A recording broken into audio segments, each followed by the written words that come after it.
साथियों, ज्यादा पुरानी बात नहीं है, लेकिन आज से कुछ सालों पहले अगर आप किसी से ये कहते कि भाई आप घर में बैठे बैठे गर्मा गर्म खाना मंगवा सकते हैं, कपड़े मंगवा सकते हैं, तो शायद वो आप पर हंसने लगता, आपका मजाक उड़ाता। लेकिन आज देखिए, आज आप घर में बैठे बैठे किसी भी तरह का खाना ऑर्डर कर सकते हैं और कुछ भी मंगवा सकते हैं। और यहाँ तक कि अब तो सब्जी भाजी भी ऑनलाइन मिलने लगी है। देखा जाए तो धीरे धीरे सब कुछ डिजिटल होता जा रहा है, लेकिन इस डिजिटल युग की कड़वी सच्चाई ये है कि अगर इसके कुछ फायदे हैं तो कुछ खतरनाक नुकसान भी है। जी हाँ, कई बार नुकसान कुछ इतना ज्यादा बड़ा हो जाता है कि उसकी भरपाई जिंदगी भर नहीं हो सकती। अब ऐसा ही एक मामला हरियाणा के गुरुग्राम से सामने आया है। मीडिया खबरों की माने तो हरियाणा के गुरुग्राम का रहने वाला एक युवक 28 दिसंबर 2025 को सेक्टर 29 के एक क्लब में बैठा हुआ था और एक आम इंसान की तरह उसकी भी कुछ उम्मीदें थी कि वो नया साल बढ़िया तरीके से मनाए। लेकिन कहानी ये थी कि उस युवक के पास नया साल मनाने के लिए कोई डांस पार्टनर नहीं थी और वो चाहता था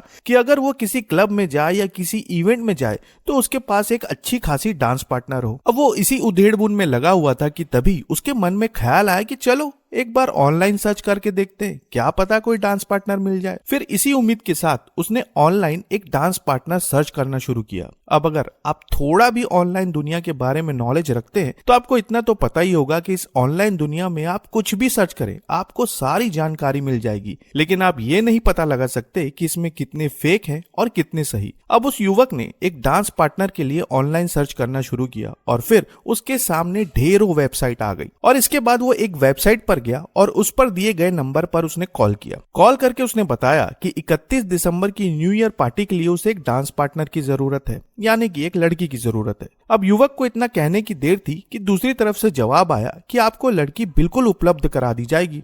और फिर 29 दिसंबर 2025 को युवक के पास फिर उसी नंबर से कॉल आया। उन्होंने कहा कि आप लड़की देखने के लिए सुशांत लोक आ जाइए। युवक ने कहा ठीक है, मैं थोड़ी देर में पहुंचता हूँ। कुछ देर में युवक सुशांत लोक पहुंचा। वहां पहुंचकर उसने देखा कि वहां पर एक गाड़ी खड़ी है जिसमें कुछ युवक बैठे हुए हैं। मीडिया खबरों के अनुसार कार में बैठे युवकों के नाम थे कर्ण, भविष्य और विशाल। और फिर जैसे ही उन्होंने इस युवक को देखा, उससे कहा कि कुछ ही देर में लड़की आने वाली है, तुम कार में आकर बैठ जाओ। और इसके बाद जैसे ही युवक गाड़ी में बैठा और उसने दरवाजा बंद किया, पिछली सीट पर बैठे दोनों युवकों ने उस युवक को दबोच लिया और गाड़ी को तेज रफ्तार से दौड़ा दी। रास्ते में उसके साथ मारपीट की गई, उसके पर्स और मोबाइल छीन लिए गए। लेकिन जब इन सब से भी इनका मन नहीं भरा तो इन लोगों ने फोन के माध्यम से उसके बैंक खाते से ऑनलाइन रुपए ट्रांसफर करवा लिए। अब इतना सब करने के बाद ये तीनों उस युवक को एक सुनसान जगह पर ले गए और वहां ले जाकर उसके साथ फिर से मारपीट की और मारपीट करने के साथ साथ उसे ये धमकी दी गई कि अगर उसने पुलिस को इस बारे में बताया तो अंजाम बहुत बुरा होगा।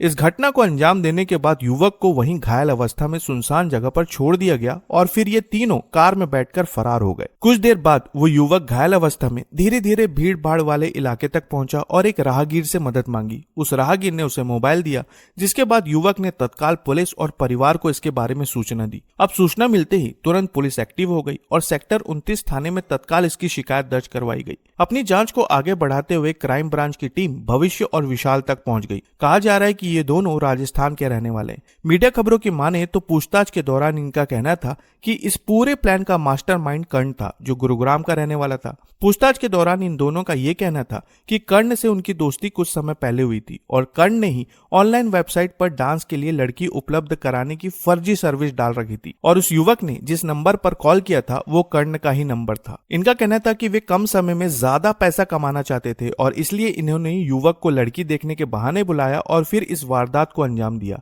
इनका कहना था कि इन्हें बिल्कुल भी अंदाजा नहीं था कि युवक पुलिस में शिकायत कर देगा और ज्यादातर मामलों में बिल्कुल ऐसा ही होता है। ज्यादातर लोग शिकायत नहीं करते, जिसकी वजह से इस तरह के लोगों का हौसला बुलंद हो जाता है।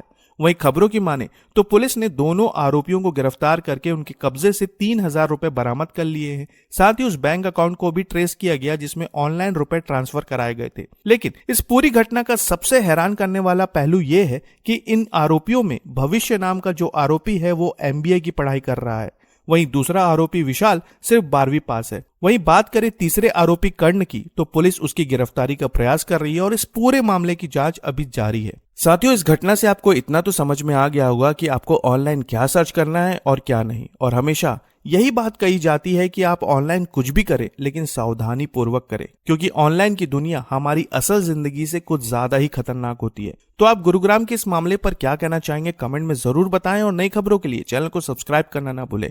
तो फिर मिलते हैं साथियों बिल्कुल एक नई खबर के साथ, तब तक के लिए आपका बहुत बहुत धन्यवाद।